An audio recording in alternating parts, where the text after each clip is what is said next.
Saudara sekalian yang kekasih, hari ini kita tidak diiringi musik sebab saya ada di luar kota Jakarta.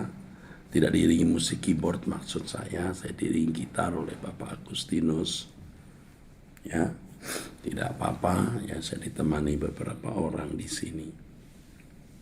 Saudara, di dalam Injil Matius, saudara, tertulis bagaimana roh jahat itu mencari tempat untuk dia berdiam, ya, mencari tempat di mana ia mau berdiam.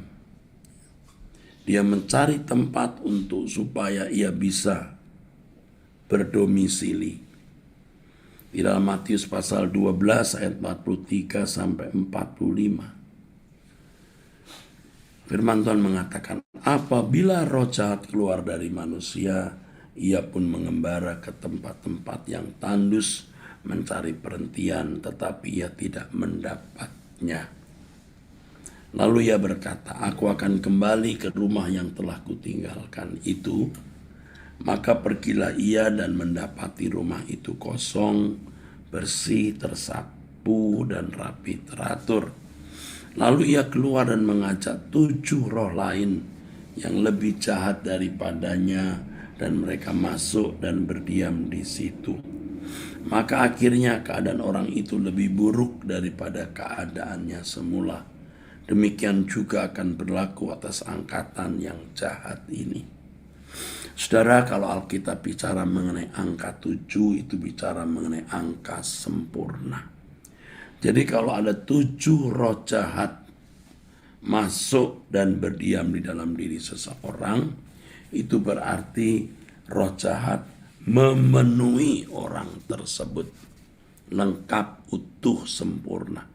Dan tentu orang-orang yang didiami roh jahat menjadi sangat jahat. Bisa mengekspresikan pikiran dan perasaan daripada si jahat. Ini bukan berarti orang itu lalu terang-terangan nampak jahat, biadab, atau tidak beradab. Bisa saja dia seakan-akan santun, baik. Bisa saja dia menjadi aktivis gereja, bahkan pendeta.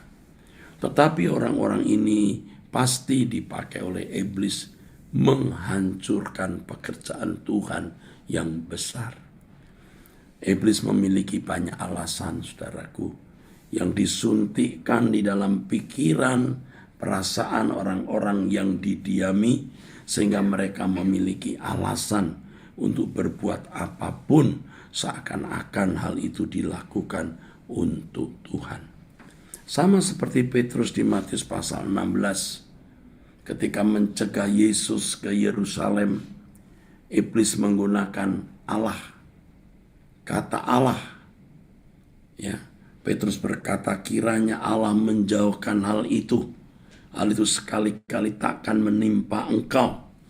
Jangan heran iblis menggunakan ayat Alkitab seperti pencobaan yang ditulis di Alkitab di Matius pasal yang ketiga, Lukas pasal yang keempat. Saudaraku sekalian, ini semua menunjukkan bahwa iblis itu memang, waduh, luar biasa jahatnya, saudaraku. Iblis itu luar biasa jahatnya. Iblis selalu berusaha untuk menghancurkan, ya, anak-anak Allah. Menghancurkan anak-anak Allah.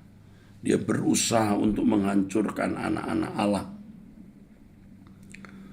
Terus bagaimana anak-anak Allah menjadi jahat atau bahkan lebih jahat. Lebih jahat dari sebelum dia menjadi orang Kristen.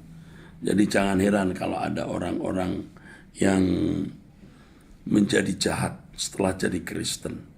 Dulu sebelum jadi Kristen tidak sejahat itu. Sekarang dia menjadi jahat setelah menjadi Kristen, saudaraku. Dan bisa orang-orang Kristen yang baik-baik ini menggunakan ayat Alkitab. Seperti iblis menggunakan ayat Alkitab di Matius pasal 4 ayat 1 sampai ayat yang berikutnya, atau Lukas pasal 4. Ya. Kalau kita membaca Matius pasal 4 ayat 3 menggunakan ayat firman Tuhan.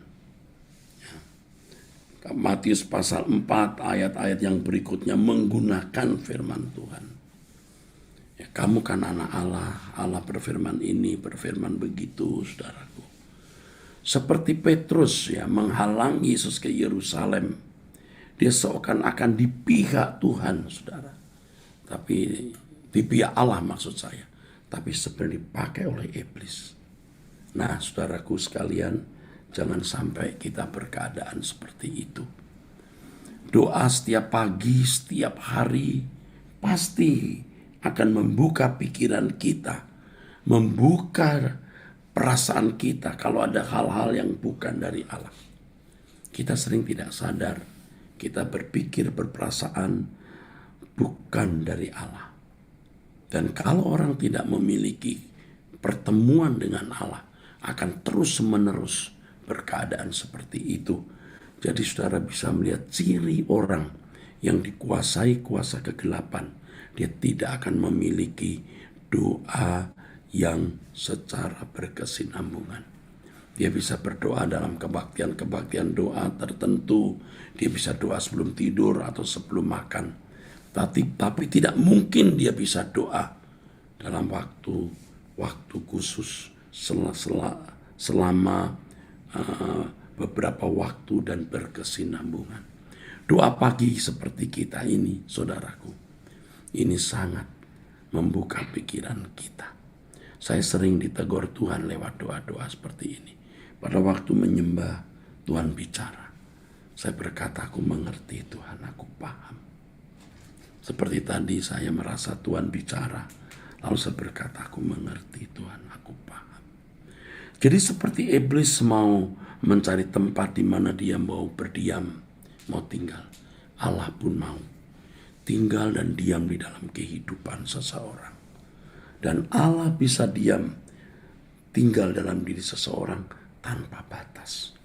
Kalau iblis ada 7 roh jahat masuk dalam diri orang, kejahatan orang itu sempurna. Maka Allah mau memenuhi orang dengan dirinya, dengan rohnya. 7 sempurna juga. Kalau orang didiami roh jahat, 7 menjadi sangat jahat. Tuhan mau mendiami orang dengan lengkap sempurna supaya orang itu menjadi sangat suci, sangat saleh, bisa berpikir dan berperasaan seperti Allah. Dalam seluruh tindakan perilakunya selalu sesuai dengan pikiran perasaan Allah. Tahukah saudara, kita sedang terus bergumul ya. Bergumul antara manusia lama dan manusia baru. Manusia lama, pikiran-pikiran setan yang masih melekat, dan itu bisa menjadi pangkalan iblis masuk lagi. Tetapi roh Allah akan berbicara, menuntun kita. Dan itu menjadi pangkalan Allah mendiami orang tersebut. Di sini terjadi pergumulan, saudara, setiap hari tanpa kita sadari. Makanya konsep-konsep kita harus diubah. Lewat Truth ID saudara mendengar firman. Juga saya lewat doa pribadi Tuhan berbicara. Saya membaca Alkitab, Tuhan berbicara. Supaya pikiran perasaan manusia lama kita yang bisa menjadi pangkalan iblis masuk, kita buang. Dan pikiran Allah, perasaan Allah melalui firman dan kebenarannya, konsep-konsep ilahi yang mendiami diri kita, supaya Allah bisa mendiami kita lengkap sempurna. Tahukah saudara, setiap hari kita bergumul. Apakah kita memberi tempat pijakan iblis atau pijakan Allah? Misalnya kalau kita ada kebencian sedikit, kita pikirkan terus kebencian itu. Lama-lama itu bisa menjadi pangkalan setan.